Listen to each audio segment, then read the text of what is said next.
सुबह सुबह हम अपन टाइम पर उठ गए रहनी ह 6 बजे, कबो 5:30 बजे, कबो 5 बजे भी उठ जानी हम।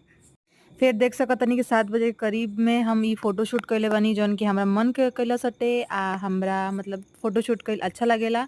फिर एकरा बाद नहा-धोआ के सब हम पूजा-पाठ हो चुकल बाटे। फिर अपन भतीजा के संगे थोड़ा-सा हम खेलनी ह। फिर एजा आलू पराठा रात के बनल रहे जौन कि हम ना खइले रहनी ह।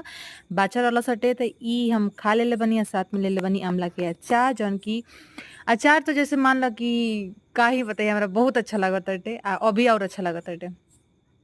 तो जितना अचार बाटे हमरा लागता कि आधा डिब्बा से ज़्यादा हम ही खा लेले बानी। ओकरा बाद हम रेडी हो चुकल बानी त ई हटे हमार ड्रेस।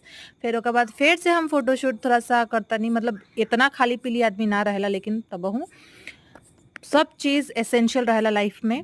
त फ़ोटो लेहल भी ज़रूरी रहेला जेकर अगर केहू के हॉबी बा त लेवही के चाही। फिर एजा पहुँच जातानी हम अपन लोकेशन पर एम्स गए रहनी ह जौन कि 10 से 12 किलोमीटर या उससे ज़्यादा हमरा लागताटे। ट्रैवलिंग करके अकेले ही गइल बानी फिर से एजा हम तनिसु अपने इंस्टाग्राम के रील खातिर हम फ़ोटोशूट करतानी देख सकतानी व्यू मतलब और भी देख सकतानी बहुत अच्छा व्यू बाटे एजा के। फिर एजा थोड़ा-सा डॉक्टर से कंसल्ट कइनी ह। फिर एजा आ गइल बानी फार्मासिस्ट में दवाइयो लेवे खातिर फिर अपना घरे हम चल जातानी। त बाय बाय। ई ब्लॉग कैसन लागल हटे कमेंट बॉक्स में ज़रूर बताएम।